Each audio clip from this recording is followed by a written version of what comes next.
The white alien gods of Mesoamerica, Viracocha, Quetzalcoatl and Kukulkan. There are archaeologists that are very knowledgeable giving tours around the areas of Peru and the Andes, and they explain to people all these very mysterious carved mountainsides. And one of them, that was a video by Brian Forrester, explains that there are entities that he believes, or not only him, but the people of the area believe could be the ancient Atlanteans, and that they were alive before the flood of Noah. And because of the fact that the atmosphere on the earth was totally different at that time, and the sun was a lot dimmer at that time, or whatever sun there was. They didn't have rainbows, for example. The rainbows were only after the flood, as is written in the Old Testament, at the time of Noah.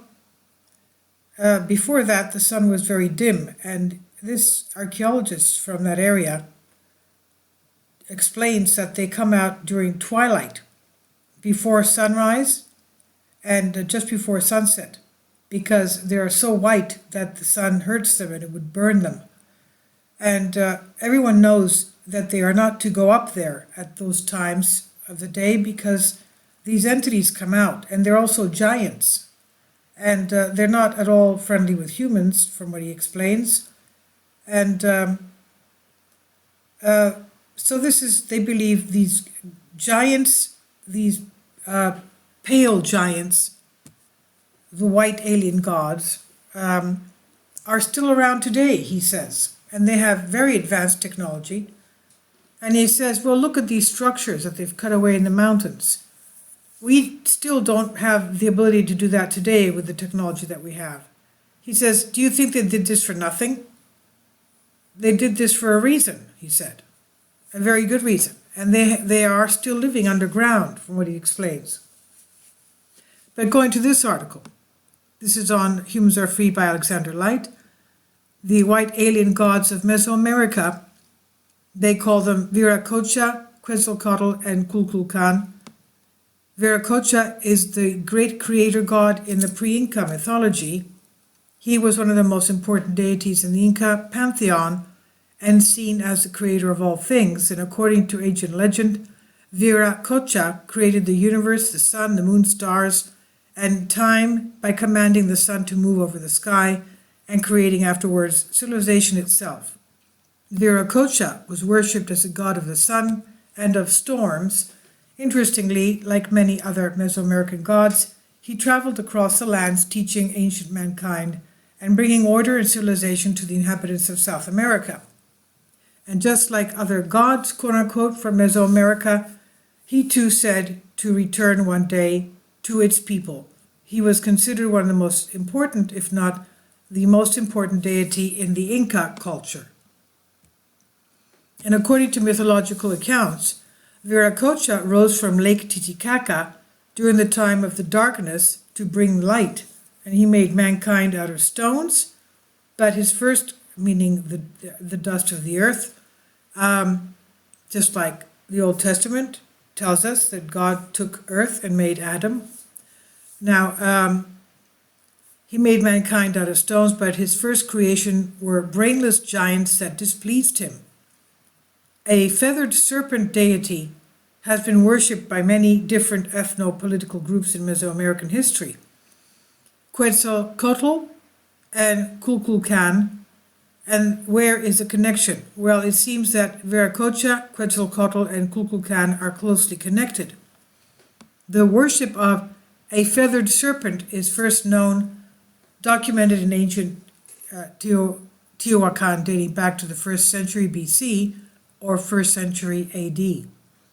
In the Maya area, he was approximately equivalent to Kukulkan and Gugu's Mats, and names that also roughly translate as feathered serpent in different Mayan languages. And like the Maya, the inhabitants of Tiwanaku mysteriously disappeared around 1100 AD. Tiwanaku is a true masterpiece of ancient construction, Not only did they have incredibly well-designed temples and plazas, Tiwanaku had major features in political development, agriculture, and in several industries in the region, making it one of the most advanced cultures in ancient times. Mythologically, Pumapunku and Tiwanaku are very connected. Ancient legend has that Tiwanaku was built as a religious site to celebrate the arrival of sky gods at Pumapunku. And during excavations in the 1960s, a temple was unearthed in Tiwanaku. Present at this sunken temple, several odd features are carved on the walls. The most interesting ones are the carvings of several faces, which according to some researchers depict all of the races of mankind, ranging from heads with elongated skulls, faces that have thick lips, turbans, and many other examples of different human species. Spanish chroniclers from the 16th century claimed that when the conquistadors led by Francisco Pizarro first encountered the Incas, they were greeted as gods, Viracochas, that is, because their lighter skin resembled their god Viracocha. Similar accounts by Spanish chroniclers describe Viracocha as a white god, often with a beard. Now we know that the American natives don't have beards. They cannot grow beards. That's totally different with Westerners. The men have beards, of course, if they don't shave. Unlike the American Indians, they cannot have beards. Now, Viracocha, Quetzalcoatl, and Kukulkan, the white alien gods of Mesoamerica. One of the most prominent features at Tiwanaku is a statue that is located at the center of the sunken temple, believed to be a statue depicting their creator god Viracocha. The look of this god is particularly strange. Viracocha is represented as having a beard and a mustache, something very unusual because American Indians did not have these long beards and mustaches. Even more strangely, the representation of Viracocha is very much like the ancient gods of ancient Sumeria in Mesopotamia.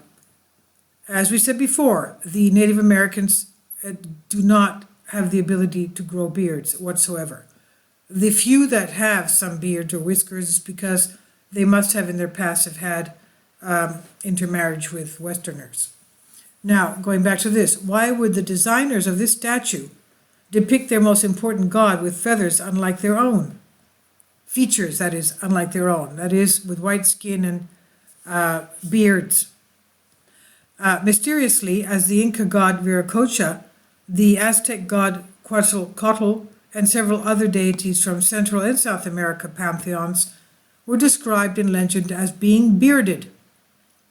The beard, once believed to be a mark of a prehistoric European influence and quickly fueled and embellished by spirits of the colonial era, had its single significance in the continentally insular culture of Mesoamerica. Kukulkan is closely related to the god Quetzalcoatl of the Quiche-Maya and the Quetzalcoatl of the Aztecs.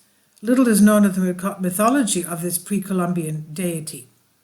The cult of Kukulkan, or Quetzalcoatl, was the first Mesoamerican religion to transcend the old classic period linguistic and ethnic divisions. Were ancient cities such as Tiwanaku, Pumapunku, Teotihuacan built by the help of the white alien gods? Well, let me answer that. We already have established that the Native Americans of North America around the Great Lakes area, Canada, and around Pennsylvania, Ohio, Michigan, upstate New York, have Minoan DNA. In other words, ancient Greek DNA, because we've already said that, and it's in my videos, in the past videos, they had trade and shipping from the Mediterranean. They went along the coast of Portugal, Spain, to the British Isles. From there, they took the Gulf Stream current, which would be taking them 4 to 5 miles an hour, going from the British Isles to Iceland. From there, they went to Greenland. From there, they just hopped over to Labrador, and they were already at North America. And they settled around the Great Lakes area. Beautiful rivers, beautiful lakes, of course, plenty of fresh water, drinking water. And they also mined over 500,000 tons of copper. And this was found recently by archaeologists who found the ancient mines, the quarries, empty of copper, and they also found ancient tools, mining tools there. And they did leave some copper for the baubles and trinkets and jewelry for the Native Americans. But we can understand that all this copper went back because of their, their armor, their shields, their weapons, construction, chariots, and the like. Okay, so, and they also had their culture there. A lot of the Native American legends said that they were white, pale-faced. They also had very advanced technology, even laser technology. And also they built pyramids, and they even buried their dead under mounds, just like they had in ancient Greece, ancient Israel, ancient Egypt. And these mounds look like tumuli, like they have in, recently found in northern Greece, for example. And the legends of the Native Americans have them as pale, they gave them advanced technology and culture, and that they even had the knowledge of space flight. They would come from the heavens and they'd take off again back into the heavens with their airplanes. And we even have the Emerald Tablets written by Thoth the Atlantean that explain to us that after Atlantis sunk, there were a few Atlanteans that remained and went to other areas of the world, setting up pyramids. We have pyramids all over North America and South America. I guess they had them for, it could be that they had them for power production, and also underground cities which were very luxurious, just like they have in the Saqqara of Egypt and under the plateau, the Giza Plateau of Egypt. And even Thoth the Atlantean, Hermes Trismegistus, was said to have gone to the Americas. The Giza Plateau of Egypt is supposedly built, those pyramids are supposedly built by the knowledge of Thoth, Hermes Trismegistus, who tells us in the Emerald Tablets that he has buried his spaceship under a sphinx at a plateau of pyramids. This is what he claims us, and it gives us information of in the Emerald Tablets. He didn't call it Giza Plateau. He said a plateau of pyramids, and his spaceship is buried under a sphinx. Now, we don't know how many sphinxes there are. We have one already that was covered up to about 100 years ago, up to its neck with sand. Others say that there is a second sphinx there in the Giza Plateau, which is still not excavated. We don't know. They're not telling us anything, but that's what a lot of people claim. But going back to this, Tiwanaku, Pumapunku are amazing, and the details and precision present at these two ancient cities is unique. So, were ancient cities such as Tiwanaku, Pumapunku, Teotihuacan built by the help of the white alien gods? So we just briefly I just told you what we did in the past videos concerning these Atlanteans, Minoans. We know that the Minoans were of ancient Crete, and they were giants. They were the Philistines of the Old Testament. The Old Testament says that the Philistines were from Crete. In other words, the Minoan Empire. And Santorini, when Santorini volcano erupted, no people were found on there. No victims were found on the island, which meant that they listened to the precursor events of the island before it erupted and exploded, and they went across to the Levant, to what is today Lebanon, Syria, and even Israel, and then they went to Egypt as well. So they were giants. We even found the information of the fact that Achilles and Orestes of the Trojan War were giants. When Alexander the Great went to pay homage to Achilles, which was one of his heroes, in Asia Minor, he went into his tomb, and I'll do a video on that because it's very, very complicated and detailed. He found his shield, and the shield was 150 pounds. With difficulty, 3 men could lift it. So for him to be able to lift that shield, a shield was usually enough to, if you're crouching, it covers your head up to your knees. So he must have been a giant. And there are texts by Plato saying that yes, Achilles was a giant. He was about 12 to 14 feet tall, and so was Orestes, Agamemnon's son. So going back to this now, the ancient giants of North America, they've found skeletons everywhere. If you see one of my videos I just uploaded a few videos ago concerning the giants found in Ohio, just the state of Ohio alone, the beginning of the century, they found 125 sites full of giants in Ohio, giant skeletons. Who were the ancient giants of America? Genesis 6 Nephilim, 125 counts across Ohio. Hundreds of skeletons. But not just Ohio, I mean, this is everywhere in North America. Now, recent studies at Tiwanaku led scientists to believe that the structures were positioned in such a way that they had to be based on an astronomical principle called the obliquity of the ecliptic, which is the angle between the plane of the ecliptic, or the plane of Earth's orbit, and the plane of the Earth's equator, the tilt of the Earth. The gate of the sun, as an incredible gateway believed to be by some an ancient portal, was carved from a single block of andesite granite with incredible depictions with complex astronomical connotations, which according to scholars was an ancient calendar. But the most mysterious part about Pumapunku and Tiwanaku is how ancient mankind managed to precisely cut and move blocks of stone that weighed up to 150 tons. Tiwanaku, this gigantic citadel, was home to over 200,000 people thousands of years ago. It's an ancient city unlike any other in the region. It was an ancient metropolis whose builders are unknown to history. The Pyramid of the Sun, the Moon, and the Temple of Quetzalcoatl were constructed at the main plaza of the city, and these were the main landmarks of the city, meticulously planned, obsessed with astronomical alignments. And one of the past videos I did concerning the ancient astronomy of the ancient Greeks, all of the cities in the Peloponnese of Greece are built in locations where the constellations have their stars. You know, Orion's belt, the Big Dipper, the Little Big Dipper, and the various other constellations.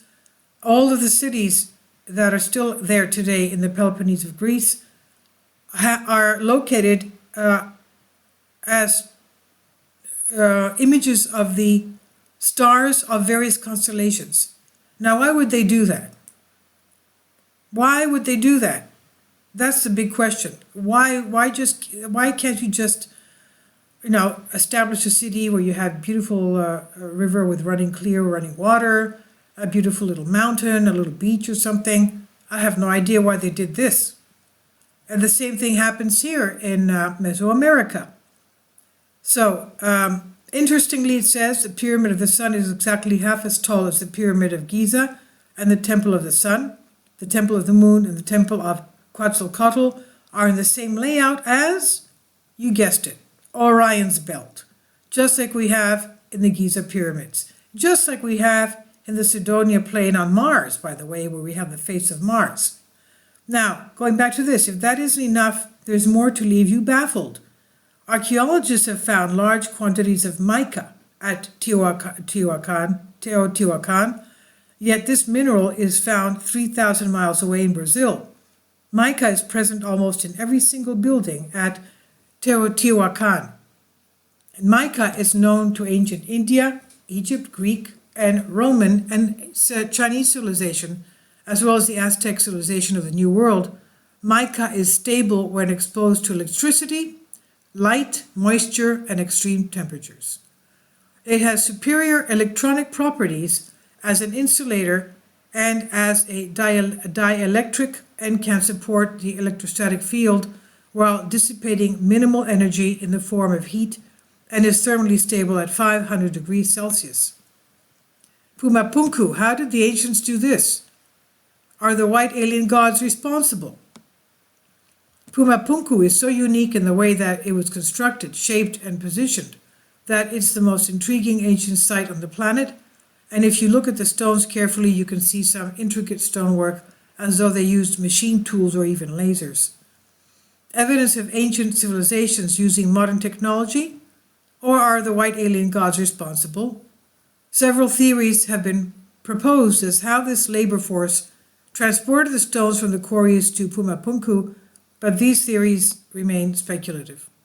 It's believed that the builders of Pumapunku used llama skin ropes and ramps and inclined planes to move these incredible blocks to the site, but this explanation is not accepted widely. At least in our opinion, it takes more than llama skin ropes and ramps to move stones of block that weigh over 100 metric tons through distances of 10 to 100 kilometers. This is on Humans Are Free by Alexander Light. It's by Ancient Code. Please tell me your comments. What do you think? I think there's more and more evidence of Atlanteans and giants in the pre-flood eras going across because of their advanced technology. They had air travel and space travel.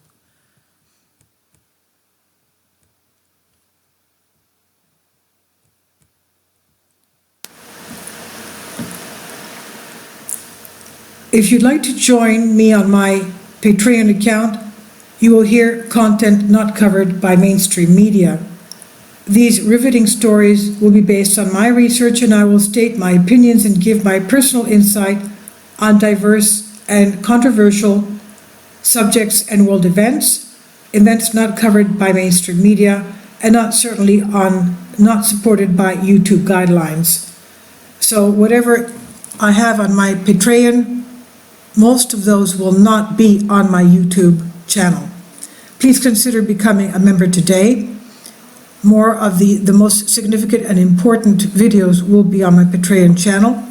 Your support helps me to continue my research and keeps this YouTube channel alive. And we depend on your support, your generous charity, because we help economically challenged families here in Athens, Greece, in Kapota, and we also help the young generation with university tuition and the community around our church. Thank you.